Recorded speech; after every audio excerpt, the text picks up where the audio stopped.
Hello, dear listeners, and welcome back to The Sleep Boring Story. A special welcome if you're new here.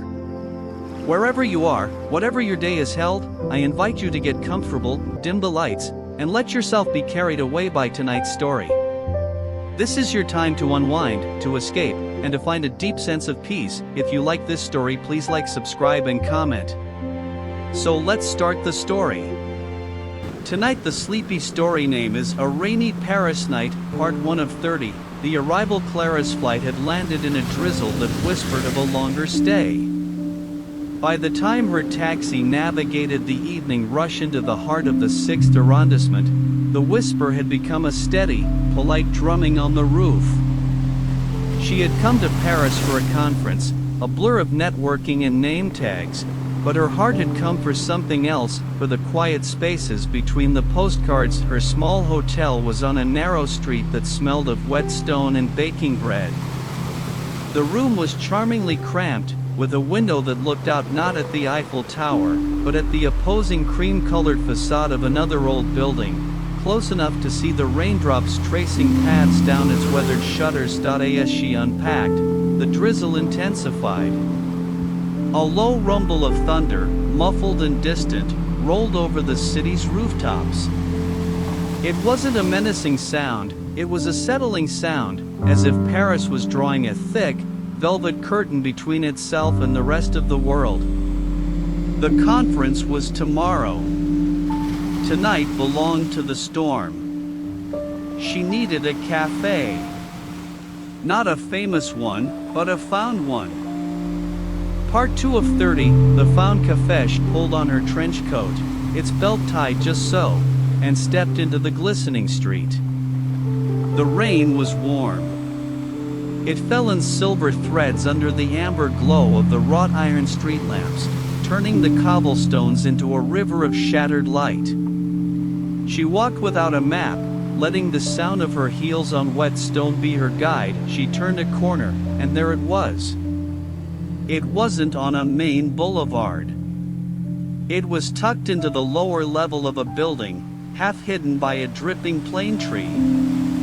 The sign, in simple cursive, read Low Reverbera, the street lamp. Its windows were fogged with condensation, but through the glass, Clara could see a golden, hazy glow in the shadowy forms of a few people sitting at small, marble-topped tables. It was perfect.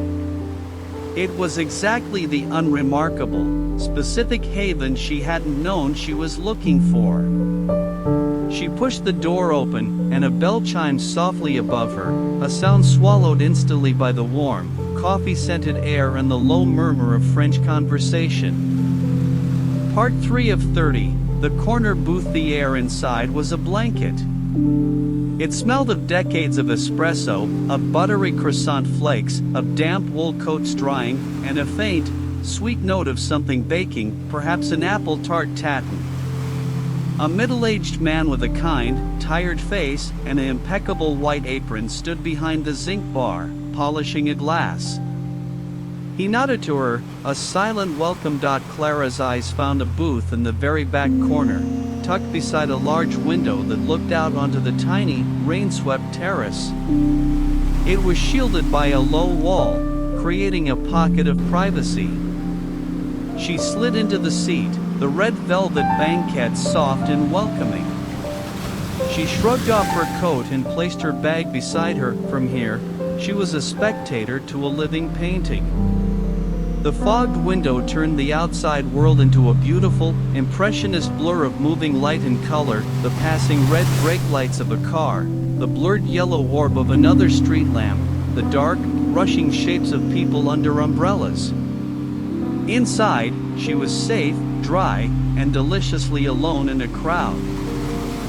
Part 4 of 30, the first coffee. The waiter, the man from the bar, approached.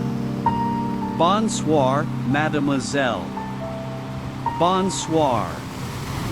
Un café à l'ange, s'il vous plaît, Clara said, her French soft but correct. A long coffee.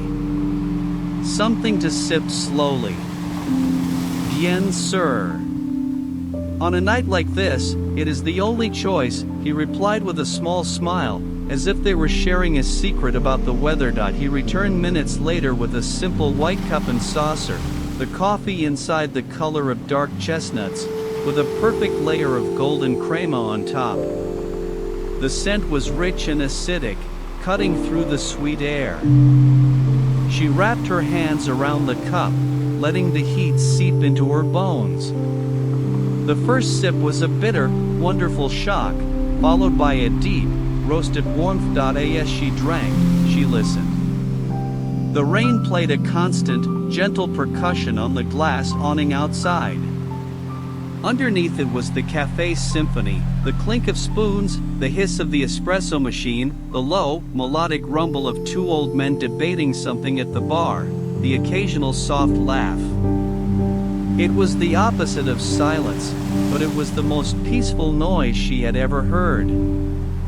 Part 5 of 30. The old man at the Baron of the old men from the bar shuffled over, holding his own small coffee. He had a face like a friendly walnut and wore a tweed cap. "You are enjoying the spectacle?" he asked in heavily accented but clear English, gesturing to the window. "Very much," Clara said. "It's better than any show." "Ah, oui. The best theater in Paris is free.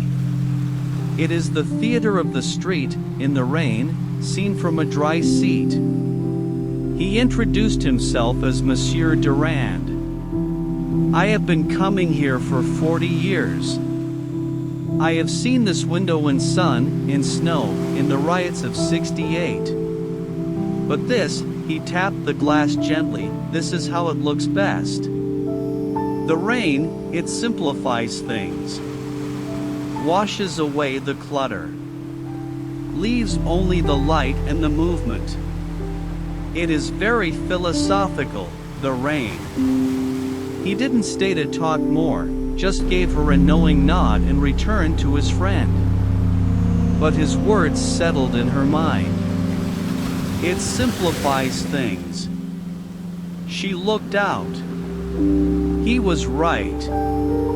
The details of the buildings, the faces of the people, the specific brands on the shops, all were erased by the water on the glass. What remained were essences, light, shadow, motion, color. It was a lesson in letting go, painted in rain. Part 6 of 30. The storms crescendo. The rain, as if encouraged by an audience, grew more passionate. The polite drumming became a fervent tattoo on the awning. The blurry lights outside swam and bled into one another like watercolors left in the downpour. A flash of lightning, silent and blue-white, illuminated the café for a split second, freezing everyone in a moment of surprise. Then the world returned to its warm, golden tones, made even cozier by the contrast. The waiter, whose name was Julian, lit a few more candles in glass jars on the empty tables. "Pour l'ambiance," he said to no one in particular. "For the atmosphere." The electric lights seemed to dim of their own accord, and the café was now a cave of flickering, living light. The smell of wax joined the symphony of scents. Clara felt the last knot of travel tension dissolve. The conference, her inbox, the pressure to be interesting, it all felt like part of that blurred, distant outside world. Here, in this pocket of candlelight and storm, there was only the present. The warmth of the cup. The cool of the velvet against her arm. The beautiful, roaring simplicity of the weather. Part 7 of 30. The notebook from her bag. Clara pulled out a small, leather-bound notebook. It was for conference notes, but she turned to a blank page. She didn't write words. Instead, she took a pencil and began to make soft, sweeping lines, trying to capture not the scene, but the feeling of the blur. The smudge of a taillight. The drip of water down the glass. The vague, rounded shape of Monsieur Durand's cap at the bar. She wasn't an artist, but it didn't matter. The act was a meditation. Her hand moved slowly, following the lazy paths of the raindrops. She was translating the storm's chaos into something gentle and controlled on the page. With each stroke, her mind grew quieter, more focused on the simple connection between eye, hand, and the storm's beautiful distortion. Part 8 of 30, the arrival of the stranger. The bell above the door chimed again. A gust of damp, cool air swirled in, making the candle flames dance. The man who entered shook out a black umbrella, sending a shower of droplets to the tile floor. He was around Clara's age, with the slightly rumpled look of someone who had been walking in the rain for the pleasure of it. He glanced around, his eyes adjusting to the light. He nodded to Julian, then his gaze swept the room and landed on the only other solo occupant, Clara in her corner booth. He seemed to hesitate for a second, then walked over. "Pardon," he said, his French accent smooth. "Every other seat is taken, or soon will be by the regulars. May I share this table? The view is the best in the house." Clara looked up from her sketch. She saw he had a book tucked under his arm and kind, rain-damp eyes. The café did feel suddenly full of a quiet expectancy. "Of course," she said, gesturing to the seat opposite. "The view is even better shared." Part 9 of 30, the second coffee. His name was Gabriel. He ordered a café noisette, an espresso with a dash of milk, the color of a hazelnut. When it arrived, he held the cup exactly as Clara had, absorbing its warmth. "I always come here when it rains," he said, following her gaze out the window. "My apartment has a view of a courtyard. It's quiet, but it's not the same. Here, you have the theater, as the old man says. But you also have the community of the stranded." He gestured subtly to the other patrons, a student with headphones, typing furiously, an older couple sharing a single slice of cake, not speaking, just being Monsieur Duran and his friend.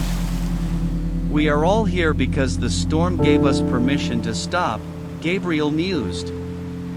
"No one is in a hurry. The rain is the boss. We are all just waiting for it to finish its work." Clara had never thought of it that way. She wasn't hiding from the rain. She was obeying it. There was a profound freedom in that. Part 10 of 30, the conversation of silences. They didn't talk much at first. They shared the companionable silence of two people appreciating the same piece of art, the storm. Clara went back to her sketching. Gabriel opened his book, but his eyes often strayed to the window. After a while, he spoke without looking up from his page. "You are drawing the blur." "I'm trying to," Clara said. "It's more interesting than the sharp edges." "The sharp edges are an illusion," Gabriel said, finally looking at her. "The city is always moving, always changing. The rain just reveals the truth. The blur is the real state of things. We only see it clearly when the world is in motion." His words resonated with the feeling in her chest. Her life at home was all sharp edges, deadlines, appointments, definitions. Here, in the rainy blur, things felt more true, more fluid. Possibility lived in the blur. Part 11 of 30, the pastry. As the evening deepened, Julian brought a small chalkboard to their table.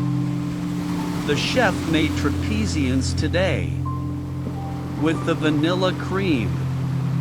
For a night like this, you need something sweet to balance the bitterness of the coffee. They ordered one to share.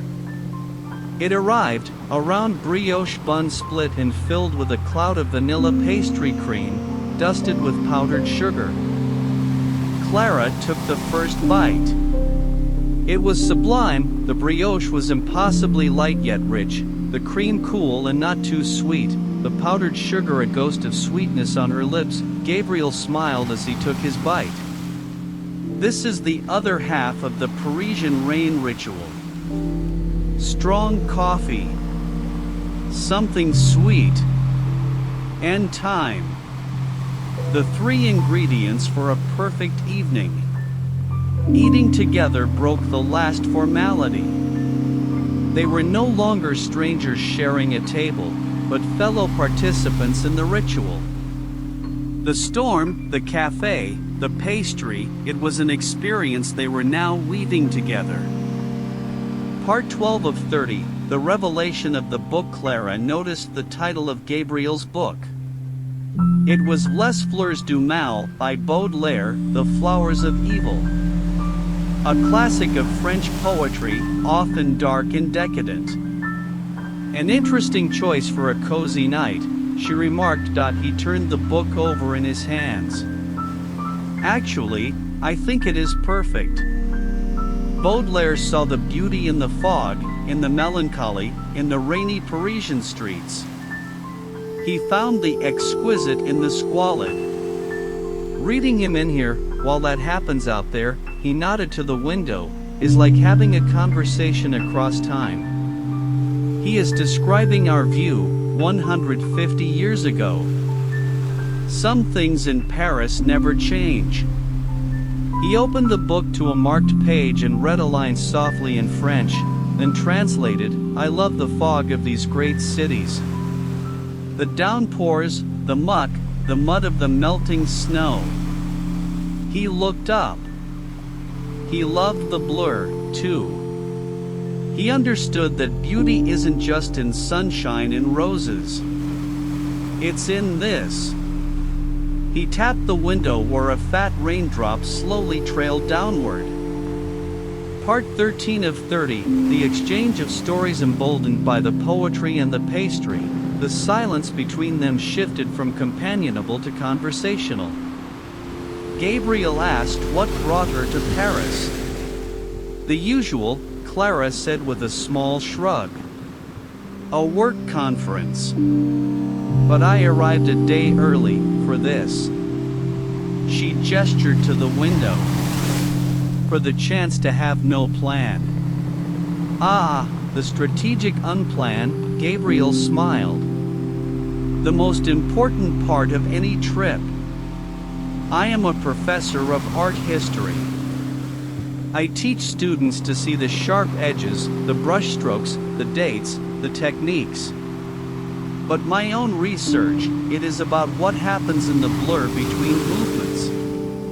The moments nobody could name, where everything was changing. It made perfect sense to Clara. He was a student of transitions, just like she was, in this moment, a willing participant in one. And you, she asked. You come here often in the rain. Is it just for the research? His gaze grew a little distant, still fixed on the rivulets tracing the glass. It started after my grandmother passed. She lived in an apartment near here. We would have tea every Sunday, rain or shine. When it rained, she'd say, the city is taking a bath. It will be fresh and new tomorrow. This cafe was our halfway point. I kept the habit. It feels like continuing the conversation. Part 14 of 30, the map of memories. Gabriel's story opened a door. Clara found herself sharing not her job title, but a memory. My first real memory of rain was in my grandfather's workshop. He was a clockmaker. When it stormed, he'd say the rain was the sound of time washing itself clean. That all the seconds that had gotten dirty from worry were being rinsed away, and tomorrow would start with a fresh, clean clean tick. She hadn't thought of that in years. The memory, conjured by the rhythm on the glass, was as warm as the coffee in her hands. Gabriel listened, his head tilted. A clockmaker who loved the rain, he said. He understood that time isn't just the tick. It's also the space between the ticks. The pause.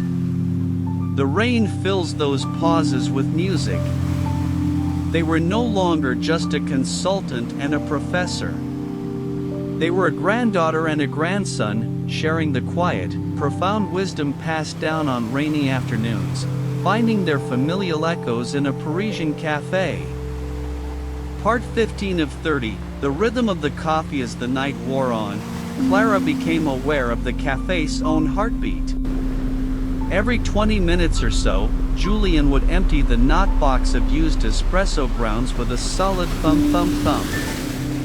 The old men at the bar would erupt into a brief, spirited debate, then subside into chuckles. The student would save her document, stretch, and order another citron pressé. It was a rhythm as reliable as the rain. This wasn't a place that existed for tourists, it existed for its own cycle of rituals. She and Gabriel had been gracefully absorbed into it. They were part of the night's pattern, the couple in the corner booth, sharing a story and a pastry as the storm played its endless, gentle sonata outside. Gabriel checked his watch, a simple, elegant timepiece. The last metro will be soon. But on a night like this, it feels like a different kind of time exists here. Metro time doesn't apply. Part 16 of 30, the proposal. Gabriel closed his book, making a decision. The rain is slackening. It is becoming a mist. This is the best time to see Paris. When the air is soft and the stones are shining. I have an unplanned. If you are not ready for the metro's time yet, would you like to see the effect? Just a short walk to the river and back. I promise, it is the final act of the theater. Clara looked outside. The furious downpour had indeed softened into a delicate, shimmering veil.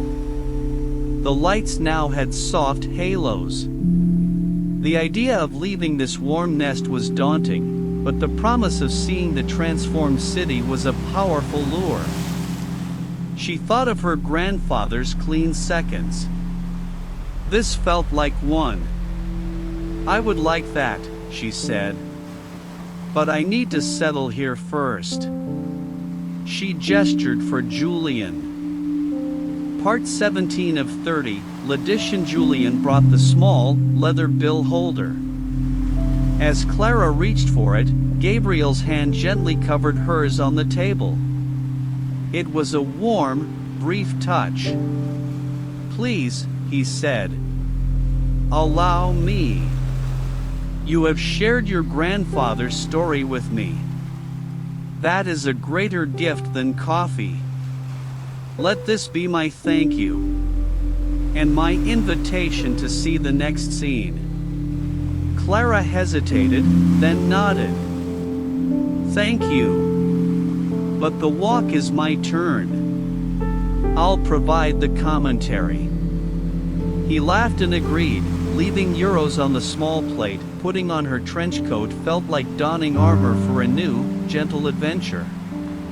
The warmth of the café clung to her clothes as she stood. Monsieur Durand caught her eye from the bar and gave a slow, approving wink, as if she was graduating from the spectator's seat to the stage itself. Part 18 of 30, stepping into the mist. The door chimed behind them. The air outside was cool and silken, thick with moisture that beaded on her eyelashes. The sound was utterly different. The loud drumming was gone, replaced by a city-size hush, broken only by the distant shush of tires on wet pavement and the gentle drip-drip from awnings and balconies. Gabriel opened his black umbrella and held it over them both. The world was made of velvet and pearl. Every light, the street lamps, the pharmacy cross, the glowing windows of apartments, was smudged into a beautiful, radiant bloom. The colors of the city were deepened, saturated. The wet cobblestones were a mosaic of reflected gold. Bienvenue, Gabriel said softly, to Paris between breaths. They began to walk, their steps slow and synchronized on the slick stones. The café's glow receded behind them, a warm memory at their backs. Part 19 of 30, the walk to the Seine. They walked without a destination, guided by the pull of the river. The mist turned the familiar Parisian architecture into a series of layered silhouettes and soft glows. A bakery, closed for the night, still radiated a residual warmth and the faint, sweet ghost of the day's baking. A bookstore window displayed a pyramid of classic novels, their spines gleaming under a single interior light.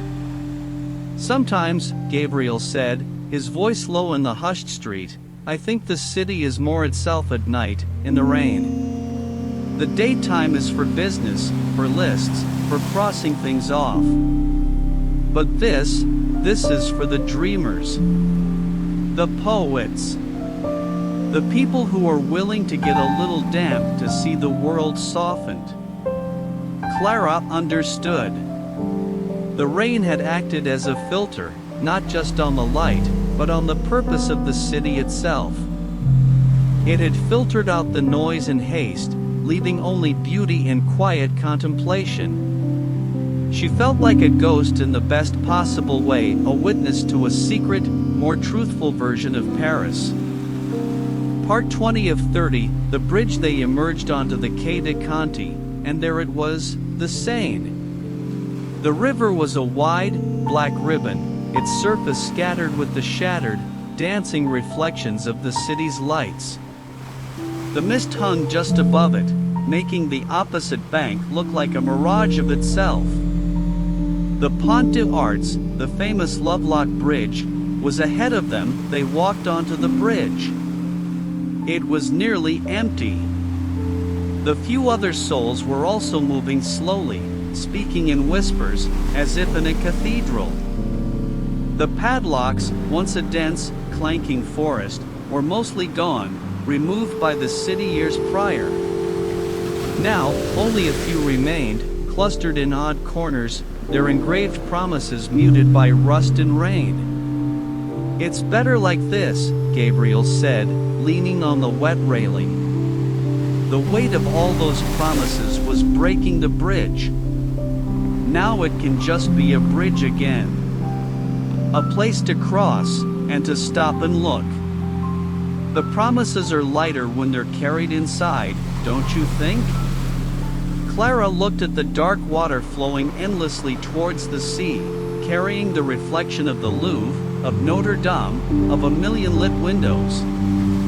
It felt like it was carrying the entire night with it. Part 21 of 30, the confession. By the water standing there, with the ancient river moving beneath them, the last barriers of politeness dissolved. The shared intimacy of the café and the walk demanded truth.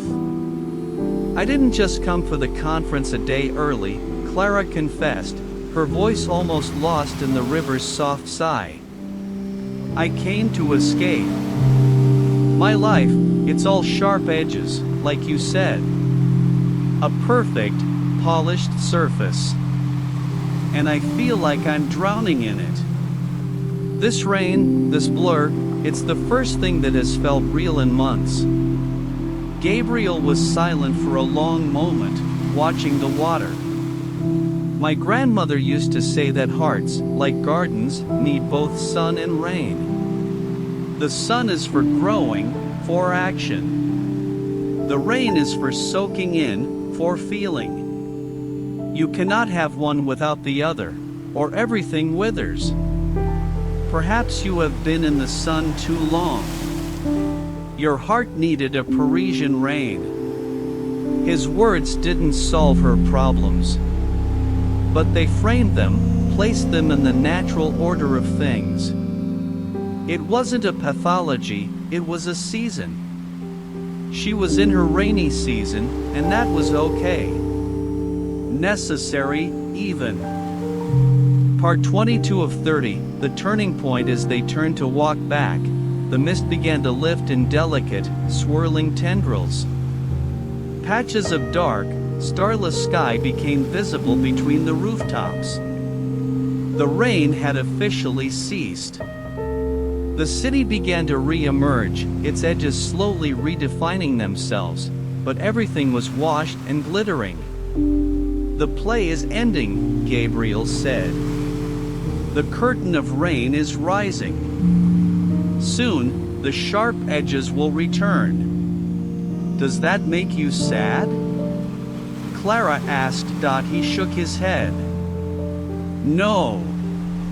Because now I know the blur is always there, underneath. The rain just reveals it.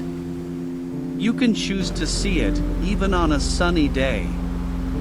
You just have to remember tonight." They walked back the way they came, but the world was different. It was the same city, but Clara was seeing it with post-rain eyes. She noticed the way light clung to wet ironwork, the profound green of moss in the crevices of centuries-old stone.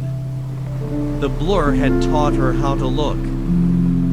Part 23 of 30, the return to Le Reverbere. They found themselves back outside the café.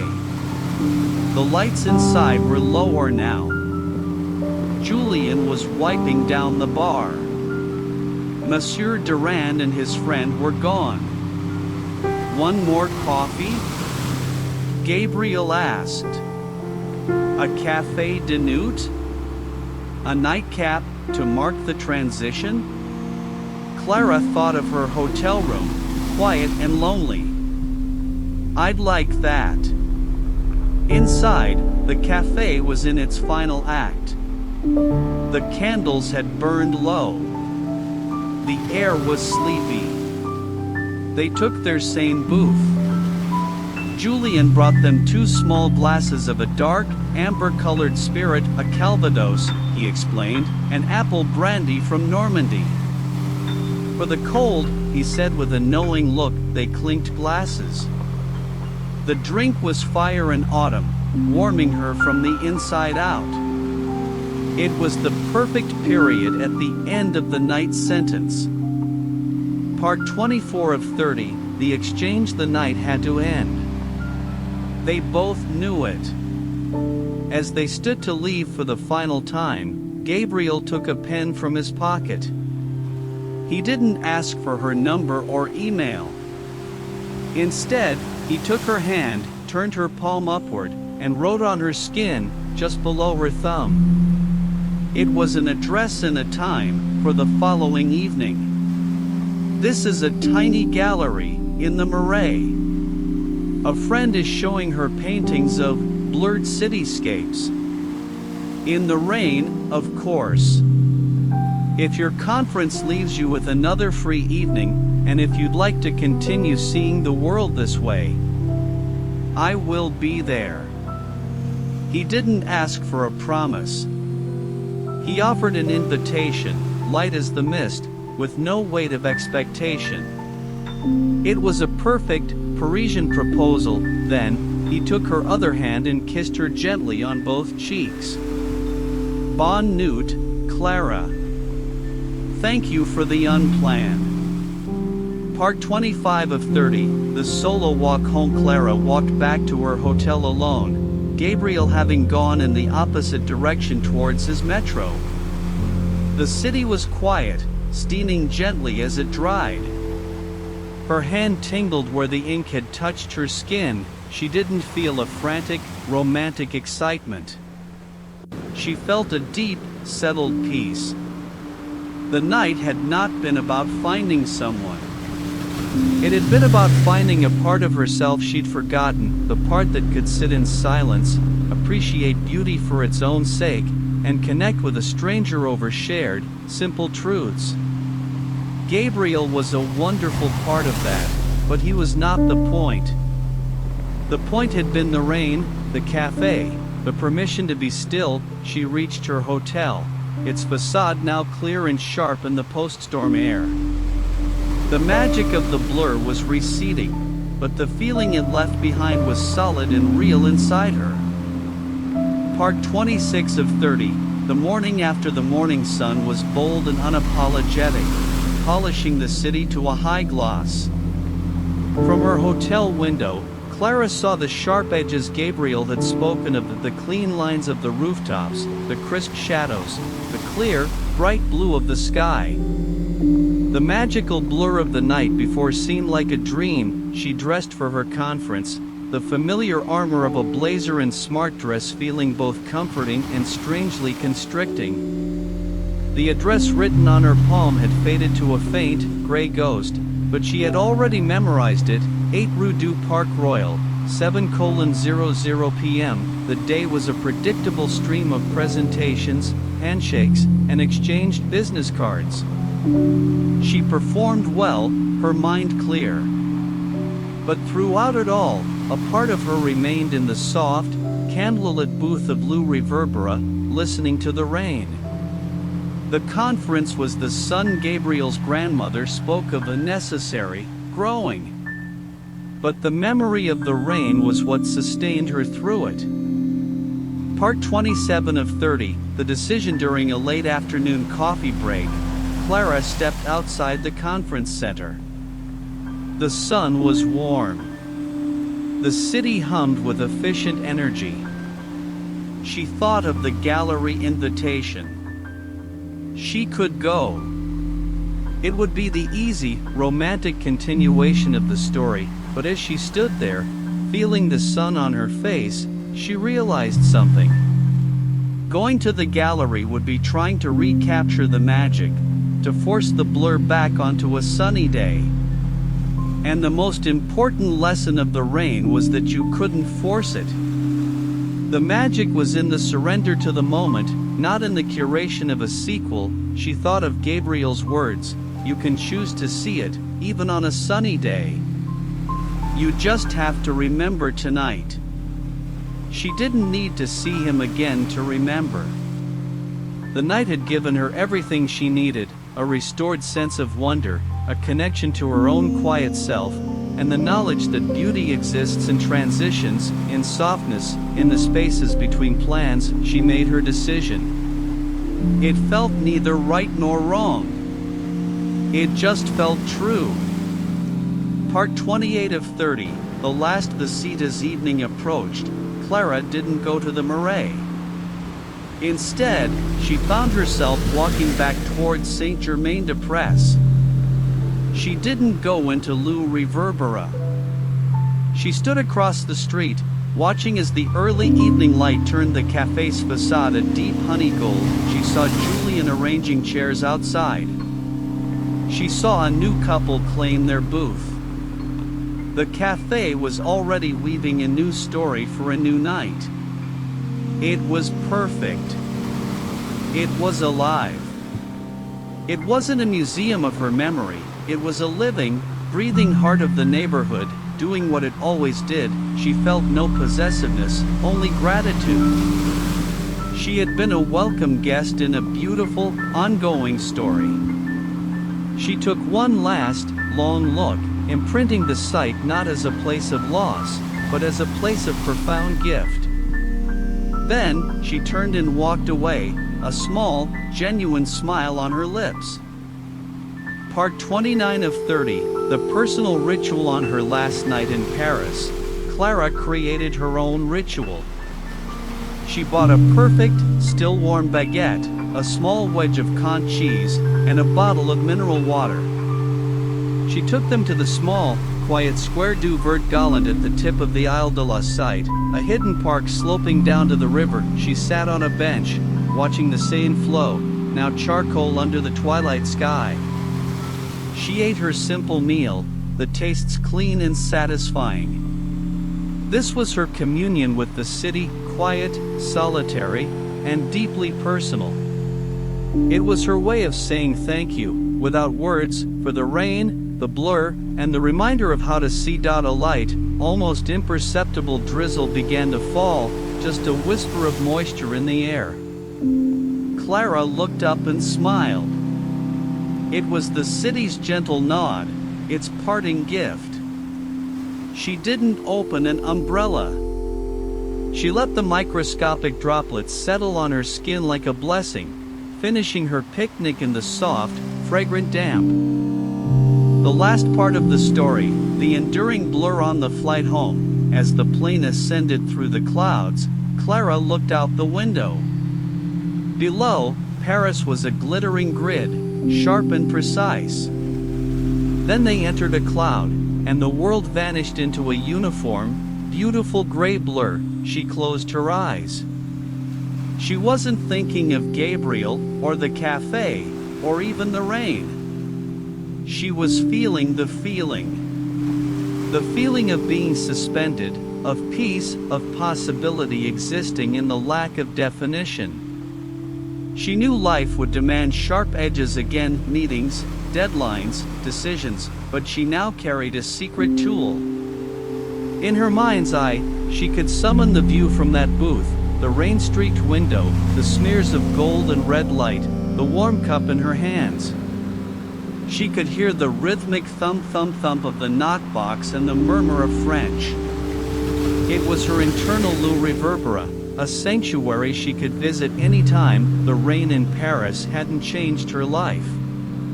It had given her back a part of her soul that knew how to be still, how to appreciate the beauty of a moment in transit, and how to find profound connection in shared, quiet humanity.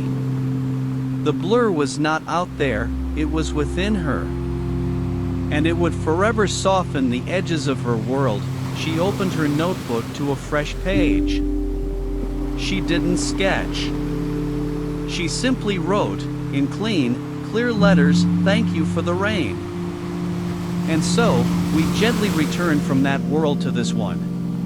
I truly hope that story brought you comfort and a feeling of calm. If it helped you relax and unwind, it would mean so much if you could let me know by giving the video a like. It's the best way to support the channel. If you're new and would like to join us for more weekly journeys like this, please consider subscribing. And I would love to hear from you in the comments below. Tell me, what is your perfect cozy escape? Until next time, I wish you a restful night and the sweetest of dreams.